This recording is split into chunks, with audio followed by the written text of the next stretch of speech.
The attending physician's voice cut through the ER like a blade. "Get that student away from my patient!" Victoria froze, hands still positioned over the seizing diplomat's chest. 4 months as a medical student, 4 months of keeping her head down, blending in, pretending she was just like everyone else. The patient's vitals plummeted. I said, "Move. Doctor." The word came quiet. Absolute. 20 years of battlefield command compressed into 2 syllables. Her hands didn't stop moving. Precise, calculated, perfect.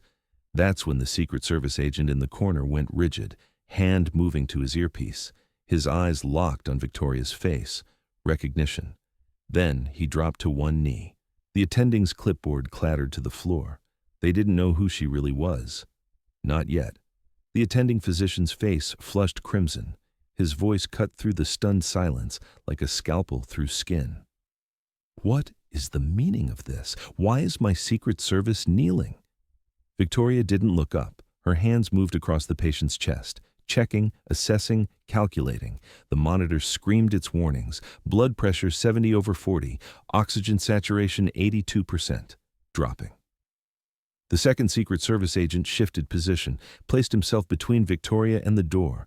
His hand rested near his weapon. Professional. Ready. Nurses stood frozen. Residents stared. Nobody moved. Nobody breathed. Lorazepam 4 milligrams V push. Victoria's voice carried the weight of absolute certainty. Supplemental oxygen 15 liters non-rebreather. Establish large-bore IV access. Now. The nearest nurse looked to the attending physician, hesitated. Permission? The attending stepped forward, his authority challenged, his domain invaded. "I'll handle this. Step away from my patient." He reached for Victoria's shoulder. The Secret Service agent moved faster. "Sir, step back, now." The attending froze, his hand suspended in midair. Victoria's mind flashed white, sand, heat, the weight of body armor pressing down. She pushed it away, buried it deep. Not now, never now. Scalpel, airway kit, move. Her hands didn't shake. Muscle memory carved into bone after thousands of hours, tens of thousands. Her fingers found the landmarks on the patient's neck without conscious thought. Years of practice compressed into instinct. The patient convulsed. Grand mal seizure. His body rigid, teeth clenched, foam at the corners of his mouth. 2 minutes 30 seconds since collapse. The attending's voice rose an octave. "You can't possibly perform a cricothyrotomy. You're a medical student." Victoria's scalpel was already moving. She palpated the cricothyroid membrane. Right there, between the thyroid and cricoid cartilage. Her left hand stabilized the larynx. Her right hand made the incision, horizontal, precise, 1.5 centimeters. Blood welled. She didn't flinch. "That's an advanced procedure." The attending's protest weak now, uncertain. "You can't possibly know how to do this." Victoria's hands told a different story. Steady, perfect. Every movement economical, necessary. The product of decades carved into her nervous system. Her mind flickered again. Different sand, different blood. Mortar rounds falling 200 meters away. A Marine with his throat crushed by shrapnel, her hands doing this exact procedure while the earth shook. She pushed it down. Focused. Bougie inserted through the incision. Rotated 90 degrees. Endotracheal tube advanced over the bougie. Cuff inflated. Tube secured. 90 seconds start to finish. The monitor's tone changed. Stopped screaming. Started singing. Blood pressure rising. 85/50. 92/58. 100/65. Oxygen saturation climbing. 88%. 94. 98. The ER staff exhaled collectively. A sound like wind through empty corridors. Victoria stepped back. Her hands trembled, just slightly.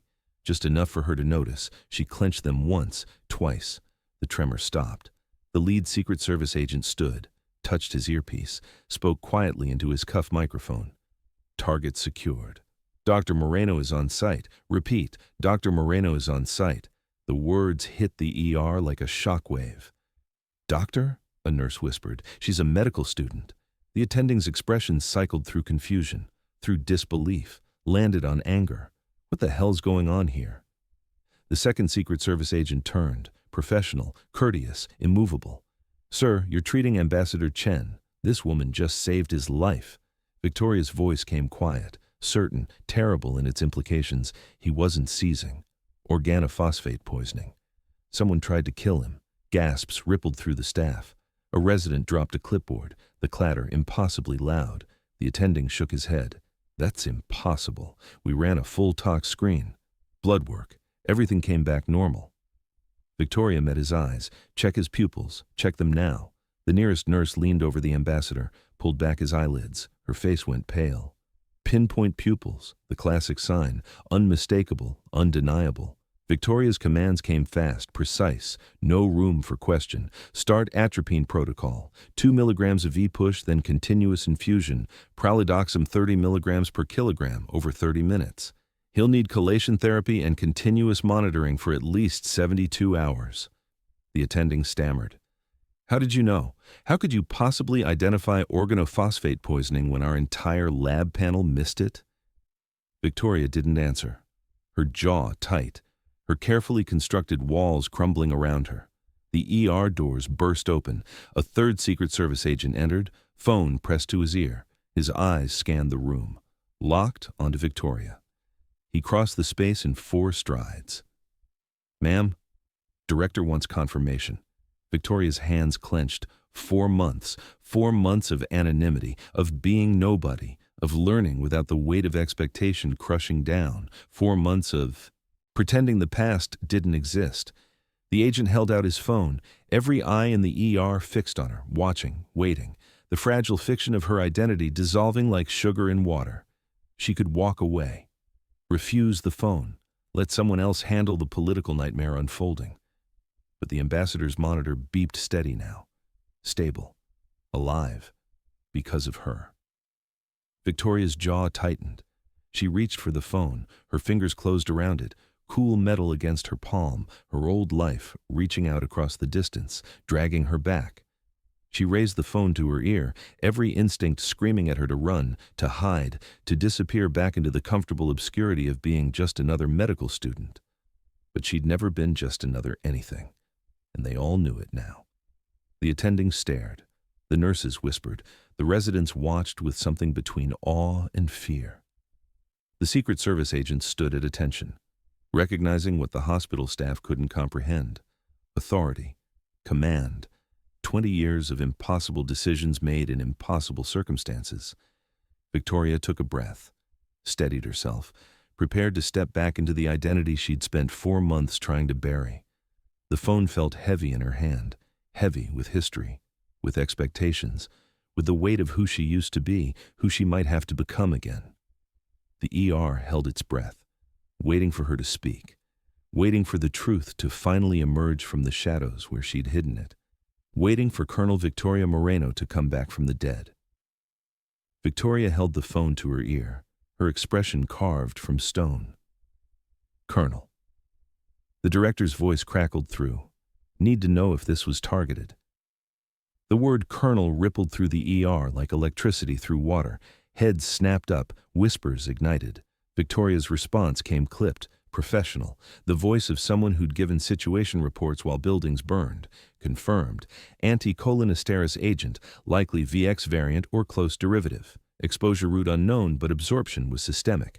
The attending physician pushed forward, his face flushed with indignation and confusion. Colonel? You're a medical student. I have your file right here, your transcripts, your background check. There's nothing about military service, nothing about being a doctor.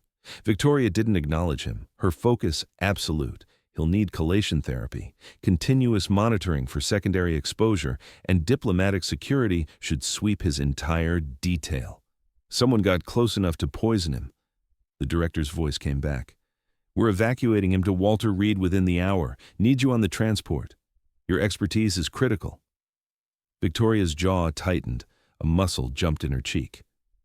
Negative. I'm not active anymore. I can't do this. Silence on the line. Brief, weighted with history. Victoria. The director's tone softened. Just slightly. He's alive because of you. That's 47. Victoria flinched. Visible, undeniable. Like she'd been struck. She handed the phone back to the agent, her hand trembling now, not from fear, from memory. 47 saves, 47 impossible cases pulled back from death, 47 families who got to say goodbye properly, 47 miracles performed under the worst conditions imaginable, but she couldn't forget the one she lost. Never the one she lost. The attending physician had regained his composure, his anger crystallizing into something harder, more dangerous. Institutional authority threatened. "I don't care who you were," his voice rose. "In this hospital, I'm the authority. I'm the attending physician. I'm responsible for every patient in this ER." He stepped closer to Victoria. "Invasive, confrontational. You violated protocol. You performed procedures beyond your scope. You placed this hospital at massive legal liability. I'm reporting this to the dean, to the medical board, to everyone who needs to know." Victoria looked at him, exhausted, the weight of her past pressing down like atmosphere. "Do what you need to do." She turned to leave. "You're not dismissed," the attending's voice sharp. "And you're certainly not getting on any transport. You're staying right here until security arrives." The Secret Service agent stepped forward, calm, certain. "Actually, sir, she is." The standoff crystallized. Two men, two forms of authority, neither willing to bend. A nurse burst through the tension, her voice high, stressed. "Doctor, the patient's sister is here. She's demanding to know what happened to the ambassador." A young resident appeared behind her, his face pale. "And there are two more people in the waiting room, presenting with similar symptoms. We admitted them 10 minutes ago. We thought it was food poisoning from the reception." The ER froze. Victoria spun back, her exhaustion evaporating, replaced by something electric. Dangerous. What? When did they arrive? The resident checked his tablet. 10 minutes ago, both complaining of nausea, excessive salivation, difficulty breathing. We started them on IV fluids and antiemetics. Victoria was already moving, her body responding before her mind finished processing. "Where are they? Show me now." The attending blocked her path, his hand raised, physical barrier. "You're not treating anyone else. I'm calling security right now." The Secret Service agent stepped between them, his hand resting on his belt, near his weapon. "Sir, I strongly suggest you move." Victoria pushed past both of them. The resident led. She followed, her mind already racing through protocols, calculations, treatment plans. The memory hit her as she walked, uninvited, unavoidable. Afghanistan, 7 years ago. The heat like a physical weight pressing down, sand in everything, eyes, mouth, lungs. Colonel Victoria Moreno, Chief of Trauma Surgery, Forward Operating Base Phoenix. The name felt like someone else's life now. The IED had torn through a civilian bus en route Dover. 48 critical casualties, women, children, farmers. Heading to market. Insurgents didn't discriminate. Her team had worked for 6 hours straight. No breaks, no rest, just blood and screaming and the steady rhythm of saving lives. 47 patients triaged, treated, stabilized, evacuated. 47 people who would see another sunrise because her hands refused to stop moving. Then, patient 48. His name was Rashid, 23 years old, translator embedded with her unit, always smiling, always eager to help. He'd been on that bus visiting his mother. The shrapnel had torn through his abdomen, severed his aorta, shredded his liver.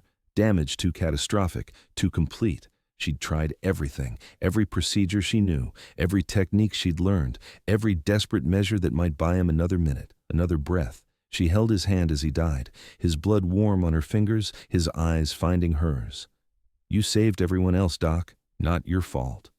But it was. She was the chief, the best, the one who never lost patience. Until she did. The investigation came after, her methods questioned, called too aggressive, too risky. The board said she'd pushed too hard, tried procedures that weren't indicated, put other patients at risk. They offered her a Medal of Honor. She refused to attend the ceremony. Early retirement at 41, full benefits, honorable discharge, all the words that meant her career was over.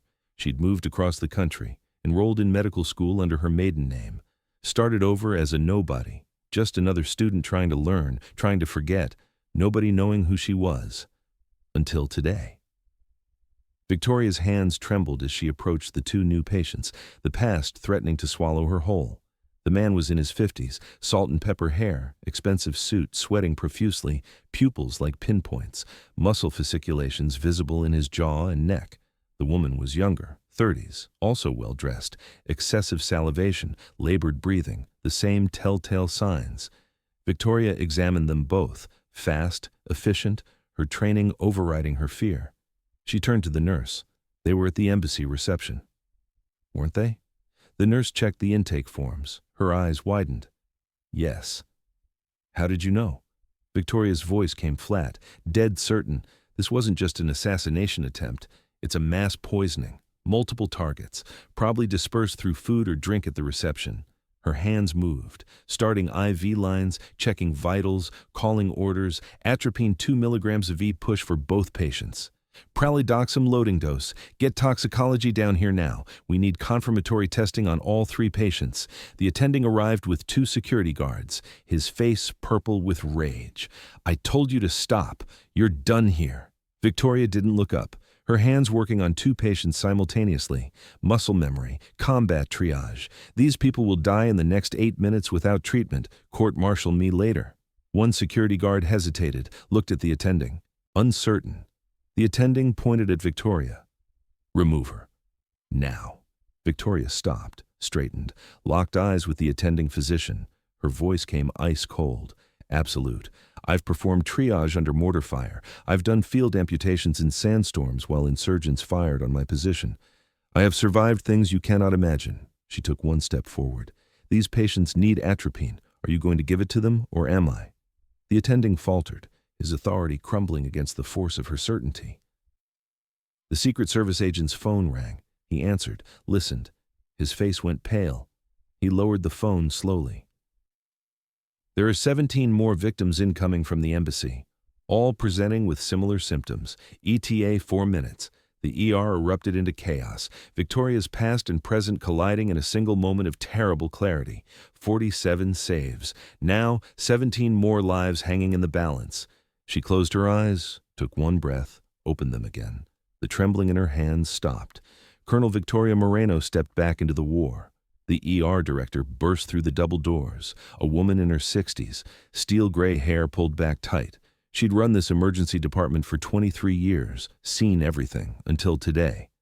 She assessed the situation in seconds. 17 incoming victims, all critical, all presenting with symptoms of organophosphate poisoning. The hospital's toxicology expert was 45 minutes away in traffic. Rush hour, no way around it. Mass casualty protocol activated. Trauma bays cleared. Extra staff called in. But protocols only worked when someone knew what they were doing. The director turned to the attending physician. Can you handle this? Silence. The attending opened his mouth, closed it, his face pale, his hands trembling slightly. The silence spoke volumes. The director's eyes swept the ER, landed on Victoria, on the 2 patients she'd already stabilized, on the Secret Service agent standing guard. Can you? Victoria's internal war raged. Stay hidden, protect the fragile anonymity she'd built, let someone else handle the nightmare, or step back into the fire. Patient 48's face flashed through her mind. Rashid, 23 years old, dying in her arms while she fought to save him. You saved everyone else, Doc. Victoria nodded once. The attending exploded. This is insane. She's not even licensed. She's a medical student who violated every protocol we have. You can't seriously be considering this. The director's voice came flat. Final. Then you better hope your malpractice insurance is current, because I'm putting her in charge. Victoria stepped forward, her voice carrying the weight of 2 decades. I'll need complete autonomy, no questions, no hesitations, no second guessing. If I tell someone to do something, they do it immediately. Lives depend on speed. The director nodded. Done. The attending's face cycled through fury and humiliation, his authority stripped away in front of his entire staff. Victoria was already moving, already planning, already transforming. Clear trauma bays 1 through 4. Set up mass transfusion protocol. I need atropine, pralidoxim, and ventilators standing by. Get me every resident, every nurse, every tech available. Now. The ER erupted into controlled chaos. The ambulances arrived in a convoy. Sirens screaming, lights flashing, paramedics unloading gurneys, 17 patients, various ages, all deteriorating. Victoria stood at the entrance, calm, centered, a general surveying the battlefield, her command presence fully activated. The mask she'd worn for 4 months shattered completely. This was who she really was. She moved between gurneys, assessing, triaging, her hands touching necks, checking pupils, evaluating respiratory effort, red tag, critical, Bay 1, yellow tag, serious, secondary treatment area, green tag, observation. Her voice cut through the chaos, precise, authoritative, no room for doubt. Bay 1, atropine 4 milligrams of V-push. Bay 2, airway compromise, intubate now. Bay 3, start chelation therapy. Bay 4, cardiac monitoring, prepare for possible arrest. Residents and nurses scrambled. Some had never moved this fast, never worked under this kind of pressure. One nurse, running past with medication, whispered to another, "I've never seen anyone work like this." Victoria's internal monologue went silent. No more thoughts, no more fear, just pure action. Muscle memory carved into her nervous system over 20 years. Her hands didn't shake anymore. This was what she was built for. The attending watched from the corner, his expression shifting, anger melting into disbelief, disbelief becoming something else, something like awe. Victoria moved to patient 6. A woman in her 40s, crashing, she's in V-fib, charging to 200, clear. She placed the paddles, delivered the shock. The woman's body arced, no change. Again, 300, clear. Shock delivered, the monitor screamed, then stabilized. Sinus rhythm restored. Victoria moved immediately to the next patient. No pause, no celebration, respiratory arrest. Bag her. I need to place a central line. Her hands moved, finding the subclavian vein, inserting the catheter. Perfect placement on the first attempt. 90 seconds start to finish. A third-year resident stood beside the attending, his mouth open. I've been here 3 years. I've never seen anyone place a line that fast. Timestamps called out across the ER. 12 minutes elapsed. All red tags stabilized. Victoria didn't slow down. Yellow tags next. Move them to secondary bays. Green tags to observation. Keep rotating vitals every 5 minutes. Any changes, you call them out immediately. The ER moved like a symphony. Victoria conducting. Every instrument playing perfectly. One Secret Service agent leaned toward his partner, whispered, "She's treating 17 simultaneous critical patients." His partner nodded, recognition in his eyes. I watched her do. 23 in Kandahar. Under rocket attack. Saved every single one. In the background, Ambassador Chen regained consciousness. His eyes found Victoria across the controlled chaos. Recognition, gratitude. He tried to speak. A nurse gently pushed him back down. "Rest, sir. You're safe now." 28 minutes after the first ambulance arrived, Victoria stepped back. The last patient stabilized. She allowed herself to breathe, really breathe, for the first time in half an hour. Sweat beaded on her forehead, the first sign of exertion, the first crack in her armor. The ER staff stared at her, silent, shocked, trying to process what they'd just witnessed. A junior resident approached, hesitant, reverent. That was something I don't even have words for. Victoria's voice came quietly. Exhausted. Just training. The resident shook his head. That wasn't training. That was 20 years of combat surgery. That was mastery. Other residents gathered, questions building, awe radiating from them like heat. The attending approached, his expression complicated. Pride mixed with jealousy, mixed with shame. A man watching his entire worldview collapse. He opened his mouth to speak. The ER doors opened again. The hospital administrator entered, flanked by 2 people in military dress uniforms, Army Major General, Surgeon General, stars gleaming on their shoulders. The general's eyes swept the room. Found Victoria. "Colonel Moreno, been looking for you." The room went absolutely silent. Every conversation stopped, every movement frozen. The general continued, his voice carrying authority that made the attending physician look small. Ambassador Chen wasn't the only target. State Department just confirmed coordinated attacks on 3 embassy receptions across the region, Paris, London, and here. He paused. Let the weight settle. Casualties in Paris, 7 dead, 12 critical. Casualties in London, 4 dead, 9 critical. But here, 0 fatalities, 0, because of you. He turned to the attending physician. This woman holds the record for mass casualty survival rates in modern combat medicine. 94.7% survival rate across more than 300 critical trauma patients. She's received 2 Silver Stars, 3 Bronze Stars, and was nominated for the Medal of Honor for actions in Kandahar province. The attending's face went white, complete shock, comprehension dawning. The general turned back to Victoria. "We need you, not as a medical student, as who you really are." The attending stepped forward, his voice shaking. "I owe you an apology." Victoria didn't respond, too exhausted, too raw. The attending continued, words tumbling out. "I dismissed you. I tried to stop you from saving lives because of my ego. Because you threatened my authority. Because I couldn't imagine a medical student knowing more than me." He looked at the ER staff, at the residents, at the 17 patients breathing steadily. "You could have let me fail. Instead, you saved 17 people I couldn't have saved. She saved people I would have killed through incompetence." Victoria finally spoke, her voice soft. "You're a good doctor, you just haven't been to war." The attending swallowed hard. "I reported you to the dean. I'm going to unreport you, withdraw every complaint, and recommend your immediate graduation with honors." Victoria shook her head. "I don't want to graduate. I wanted to learn without the weight of who I was, without expectations, without people looking at me like I'm some kind of miracle worker." She gestured at the ER, at the chaos, at the shattered remains of her anonymity. "But I guess that's over now." The nurse who had hesitated earlier stepped forward. "For what it's worth, I'd trust you with my life. After seeing that, I'd trust you with anyone's life." A chorus of agreement rippled through the ER staff, residents nodding, nurses murmuring assent. The general spoke again, gentle but firm.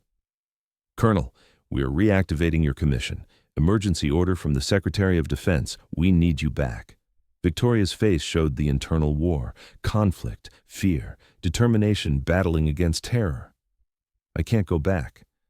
I can't lose another patient I care about. I can't carry that weight again." The general's expression softened, understanding in his eyes. "You didn't lose him, Victoria. He was already gone. You just couldn't accept it." Victoria's hands trembled, the mask finally cracking completely. 47 saves, and 1 failure that destroyed her, the choice hanging in the air like smoke. Go back to war, or keep hiding. Victoria sat alone in an empty trauma bay. The gurney cold beneath her, the adrenaline draining from her system left her hollow, shaking. Ambassador Chen was wheeled past, stable now, color returning to his face. He saw her, raised his hand in a weak salute. Victoria returned it, automatic, muscle memory from another life. The attending physician appeared in the doorway, hesitant, a man who'd had his entire worldview shattered in less than an hour. "Can we talk?" Victoria nodded, too tired to speak. He sat on the gurney beside her, careful distance between them, not quite colleagues, not quite strangers anymore. "I read your file, your real file, the one the dean just sent me." He paused, processing. "You've saved more lives than our entire department combined, probably more than this entire hospital. And you enrolled here to what? Start over?" Victoria stared at her hands, still steady now, still capable, to remember what it felt like to learn, to be uncertain, to be human instead of a machine. Her voice came quiet, raw. In combat, you can't hesitate, can't feel, can't second guess. You just act. See the problem, fix the problem, move to the next problem. For 7 years, I acted. She closed her eyes. And then I failed. Once. And I fell apart. The attending sat in silence, then spoke carefully. "You have a 94.7% success rate in the worst conditions imaginable. Under fire, in sandstorms, with limited supplies and no backup." Victoria's jaw tightened. "Tell that to the 5.3%. Long pause. The monitor in the next bay beeped steadily. Someone alive because of her. The attending shifted, chose his words. "You know what I learned tonight? You're not a machine. A machine doesn't make the choices you made." Victoria looked at him, questioning. "You triaged 17 patients in 4 minutes. You prioritized. You saved the ones you could save. You made impossible decisions under impossible pressure." He met her eyes. "That's not mechanical. That's wisdom. That's humanity under the worst possible circumstances. Victoria felt something crack inside her chest. 7 years of guilt pressing against 7 years of denial. The trauma bay door opened again. The general returned, the hospital CEO beside him, the dean trailing behind, all three faces serious. The dean spoke first, his voice careful. "Colonel Moreno, I had no idea who you were. Your application, your transcripts, everything was under your maiden name, no military record attached." Victoria's voice flat. That was the point. The CEO stepped forward, a woman in her 50s, sharp eyes, business suit. "The Army wants you back. The general has made that clear. But we have a counter-offer." She pulled out a tablet, displayed a proposal. "Create a new trauma training program, combining combat medicine with civilian emergency response. Call it tactical emergency medicine. You'd be the director, full professorship, attending privileges, complete authority to shape the curriculum." Victoria read the screen, her expression unreadable. The CEO continued, "Teach them what you know, your methods, your experience, your instincts. So the next crisis, the next mass casualty event, the next impossible situation, we have 50 of you instead of 1. Victoria sat silent, considering. The weight of the offer settling. The attending added quietly, "For what it's worth, I'd be honored to learn from you too." Other ER staff had gathered, residents, nurses, techs, all nodding, looking at her with something between awe and hope. The junior resident stepped forward. "Please stay. We need you." Victoria looked at their faces, really looked, not fear, not obligation, not pressure, invitation, genuine need, a chance to transform her trauma into purpose. Victoria stood, straightened, the decision crystallizing. "I accept, on one condition." The CEO smiled slightly. "Name it." Every resident rotates through combat casualty simulation. Real scenarios, real pressure, real consequences. I want them to know what it feels like when everything is falling apart and they're the only thing standing between a patient and death. She looked around the room. Because the next mass poisoning, the next terrorist attack, the next impossible situation, they shouldn't need me. They should be me. The general's expression shifted. Respect. Pride. "We can arrange joint training with Walter Reed, military and civilian. Integration. Best of both worlds." Victoria turned to the attending physician. "And I want you as associate director. You're methodical. Careful. Buy the book. You follow protocol. Check your work. Document everything." She paused. "Balance my chaos." The attending's face showed complete shock. "I tried to have you expelled. I called you incompetent. I nearly stopped you from saving 17 lives." Victoria extended her hand. "And you admitted you were wrong. You apologized. You recognized your mistake and owned it." She held his gaze. "That's the hardest procedure of all." The attending stared at her hand, then took it. Firm shake, respect flowing both directions. The ER staff erupted into spontaneous applause. Residents clapping, nurses cheering, the sound echoing off the sterile walls. Victoria allowed herself a small smile. The first time her face had relaxed all night. The first moment of genuine peace in 7 years. 6 months later.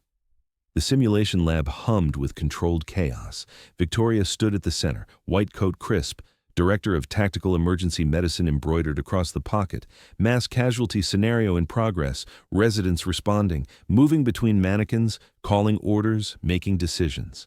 Victoria's voice cut through, still sharp, but teaching now, explaining.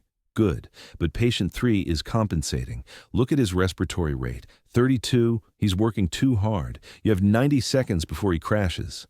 The resident paused, reassessed, adjusted treatment, started bag valve mask ventilation. Victoria nodded approval. Better. Always watch for the quiet deterioration. The patient who seems stable but is burning all their reserves. The attending physician stood at the back, taking notes, learning. He'd embraced his new role, associate director, the methodical counterbalance to Victoria's instinct-driven approach. They'd created something unprecedented, a hybrid program. 47 residents trained so far, the number deliberate, meaningful, 47 saves. An alarm sounded, real this time, not simulation, mass casualty event incoming. Multi-car pileup on the highway, 12 critical patients, ETA 6 minutes. Victoria's residents moved, smooth, efficient, using her methods, her protocols, her hard-won wisdom. She supervised, didn't take over, let them work, watching them triage, prioritize, make impossible choices with steady hands. 12 patients arrived, the residents deployed. Victoria stood back, observing, correcting only when necessary. 1 hour later, all 12 patients stabilized, 0 fatalities. Victoria watched her residents, pride swelling in her chest. They'd done this, not her, them. She finally let go of patient 48's memory, of Rashid dying in her arms, of the guilt that had driven her into hiding. She didn't forget, would never forget. But she forgave herself. His death had meaning now, had led her here, to this moment, to these residents who would save thousands of lives because she'd learned from her failure. A new medical student entered the ER, young, nervous, uncertain, clutching a tablet like a shield. Victoria approached, her expression gentle. "First day?" The student nodded, unable to speak. Victoria smiled, put her hand on the student's shoulder, guided them forward into the organized chaos. "Good. Let me tell you what it really means to save a life." They walked together into the ER. Teacher and student, past and future. Victoria's trauma transformed into purpose, her failure redeemed through legacy. 47 saves that became 47 teachers, who would become thousands of saves, the weight she'd carried for 7 years finally lifting, not disappearing, but redistributed. Shared among the residents she'd trained, the lives they'd save, the futures they'd protect. Colonel Victoria Moreno had come home, not to war, not to hiding, but to something new, something better, something that would outlive her. The monitor beeped steadily. Another life saved. Another victory against death. And Victoria finally understood. She hadn't failed patient 48. She'd honored him by becoming the teacher who would ensure no one else had to die alone. Unsaved, forgotten, her hands steady, her purpose clear, her legacy just beginning.